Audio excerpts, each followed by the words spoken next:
नमस्कार, मैं हूं आपके साथ अभिषेक पुंडीर। आपने कई बार हिंदू राष्ट्र शब्द सुना होगा। देश में कई प्रतिष्ठित लोगों को ऐसा कहते सुना जा सकता है कि वो भारत को हिंदू राष्ट्र बनाना चाहते हैं। वहीं इस बात से उलट ये बयान भी सुने जाते हैं कि बीजेपी सिर्फ हिंदुओं की पार्टी है और वो हिंदुओं के लिए अक्सर काम करती है। बीजेपी भारत को हिंदू राष्ट्र बनाना चाहती है, ऐसे अक्सर उस पर आरोप लगते हैं। लेकिन कभी भी बीजेपी की तरफ से ऐसा कोई बयान सामने नहीं आया। लेकिन उद्धव गुट के बड़े नेता माने जाने वाले संजय राउत ने अब एक ऐसा बयान दिया है जिसने सनसनी फैला दी। वैसे तो ये साहब अक्सर ही विवादित बयान देते हैं, बीजेपी को घेरने के चक्कर में सब कुछ भूल जाते हैं। लेकिन जो ताजा बयान है वो किसी खीज में दिया गया बयान या फिर इनकी मानसिकता को दर्शाने वाला बयान हो सकता है, वो आप खुद समझिएगा। संजय राउत ने कहा है कि इस देश में हिंदुओं का पाकिस्तान या ईरान नहीं होने देंगे। इन शब्दों पर जरा गौर करिएगा। दोबारा मैं आपको बताता हूं, संजय राउत ने कहा है कि इस देश में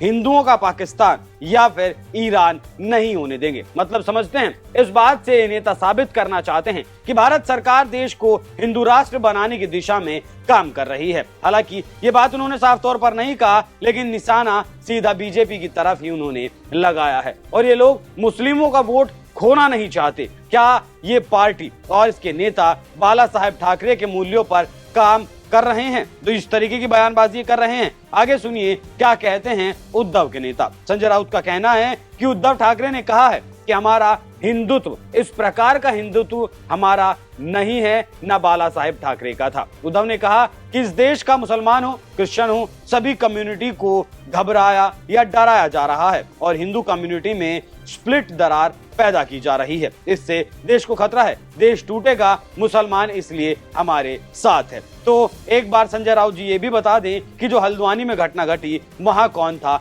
वहां भी शांति के ही वो दूत थे। जिन लोगों का आपको वोट चाहिए और जिस समुदाय को आप डरा हुआ समुदाय बताना चाहते हैं, तो देख सकते हैं कि मुस्लिम वोटरों का इन्हें कितना खतरा है। या कहें कि मुस्लिम वोटरों को तरजीह दी जा रही है, डर दिखाया जा रहा है। देश को तोड़ने तक की सोच दिमाग में ये डाले बैठे हैं। ये डर दिखाकर मुस्लिमों का वोट लेने की कोशिश भरपूर है। ये तुष्टीकरण का नया आयाम नहीं तो फिर क्या है? क्या ये तुष्टीकरण की अब इंतहा नहीं हो जाती है? राउत ने आगे कहा कि अब देश में घर घर में जात धर्म के आधार पर नहीं, मानवता के आधार पर गरीबों के घर घर में रोजगार मिलना चाहिए, हर घर का चूल्हा जलना चाहिए, हर हाथ को काम मिलना चाहिए। ये हमारा हिंदुत्व है। लोगों का आराम के साथ काम भी होना चाहिए, ये हमारा हिंदुत्व है।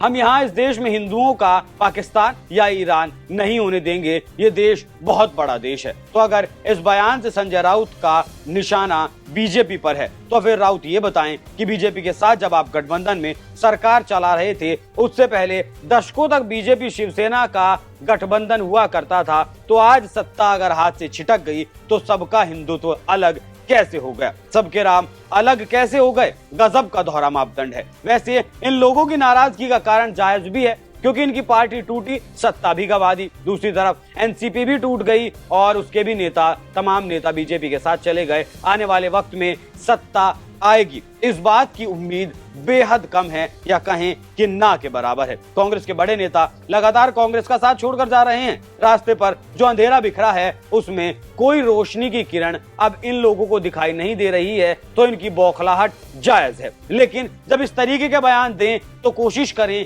कि उन बातों को भी याद रखें जो पूर्व में कही गई, नहीं तो सामने वाले को घेरने से पहले अपनी इज्जत उतर जाएगी। और हाँ, अभी उद्धव ठाकरे ने बीजेपी को कहा कि आप ही छोड़कर गए थे, आप ही नाराज थे। तो क्या इस बयान को इस तरीके से नहीं लिया जाना चाहिए कि 2024 के लोकसभा चुनाव में वो बीजेपी के साथ आने के लिए झटपटा रहे हैं? उद्धव ठाकरे तो पल के बिछाए बैठे हैं, लेकिन संजय राउत अलग ही राग अलाप रहे हैं। वैसे मेरा हिंदुत्व तेरा हिंदुत्व का जो राग उद्धव की पार्टी ने छेड़ा है, उस पर आपकी क्या राय है? अपनी राय हमें कमेंट कर जरूर बताएं। नमस्कार।